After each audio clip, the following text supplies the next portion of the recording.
ನಮಸ್ಕಾರ ವೀಕ್ಷಕರೇ, ಸೀರಿಯಲ್ ಟಾಕ್ಗೆ ನಿಮ್ಮೆಲ್ಲರಿಗೂ ಸ್ವಾಗತ. ಕರ್ಣ ಧಾರಾವಾಹಿಯಲ್ಲಿ ಒಂದು ಪ್ರಮುಖ ಬೆಳವಣಿಗೆ ನಡೆದಿದೆ. ಇಷ್ಟು ದಿನ ಮುಚ್ಚಿಟ್ಟ ಸತ್ಯವು ಹೊರಬೀಳುವ ಸಮಯ ಬಂದಿದೆ. ಕರ್ಣ ಹಾಗೂ ನಿಧಿ ಪರಸ್ಪರ ಪ್ರೀತಿಸುತ್ತಾ ಇದ್ದವರು.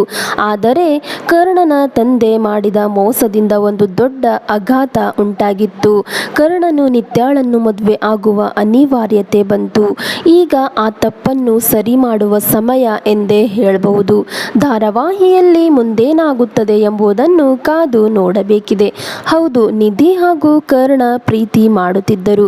ಆದರೆ ಕರ್ಣ ಹಾಗೂ ನಿತ್ಯ ವಿವಾಹ ನಡೆದಿದೆ. ಈ ವಿವಾಹದ ಬಳಿಕ ನಿಧಿಗೆ ಸಾಕಷ್ಟು ಬೇಸರ ಆಯಿತು. ಮುಂದೇನು ಮಾಡಬೇಕು ಎಂಬ ಚಿಂತೆ ಆಕೆಗೆ ಬಂದಿತ್ತು.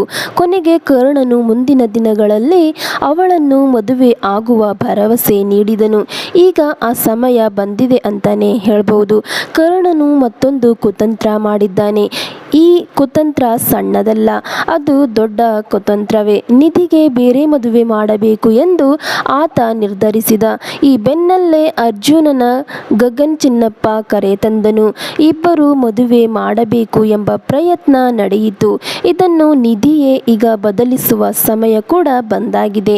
ಕರ್ಣ ಧಾರಾವಾಹಿಯಲ್ಲಿ ಈಗ ನಿತ್ಯಗೆ ಸತ್ಯ ಗೊತ್ತಾಗಿದೆ. ಆಕೆ ನಿಧಿ ಹಾಗೂ ಕರ್ಣನ ಮದುವೆ ಮಾಡಿಸಲು ಮುಂದಾಗಿದ್ದಾಳೆ. ಈ ನಿರ್ಧಾರ ಮನೆಯವರಿಗೆ ಶಾಕಿಂಗ್ ಎನಿಸಿದೆ. ಈ ಮೊದಲೇ ಹೇಳಿದಂತೆ ನಿತ್ಯ ಹಾಗೂ ಕರ್ಣ ಮದುವೆ ನಡೆದೇ ಇಲ್ಲ. ಹೀಗಾಗಿ ನಿಧಿ ಹಾಗೂ ಕರ್ಣನ ಮದುವೆ ಆಗಲು ಯಾವುದೇ ತೊಂದರೆ ಇಲ್ಲ. ಮತ್ತೊಂದು ವಿಷಯ ಎಂದರೆ ಕರ್ಣ ಹಾಗೂ ನಿತ್ಯ ಇನ್ಮುಂದೆ ಫ್ರೆಂಡ್ಸ್ ಆಗಿರಲು ನಿರ್ಧರಿಸಿದ್ದಾರೆ ಎಂಬುದು ತುಂಬಾನೇ ವಿಶೇಷ. ಈ ವಿಡಿಯೋ ಇಷ್ಟವಾಗಿದ್ದಲ್ಲಿ ವಿಡಿಯೋಗೊಂದು ಲೈಕ್ ಕೊಟ್ಟು ಶೇರ್ ಮಾಡಿ ಹಾಗೂ ನಮ್ಮ ಚಾನಲ್ನ ತಪ್ಪದೇ ಸಬ್ಸ್ಕ್ರೈಬ್ ಆಗಿ. Thank you.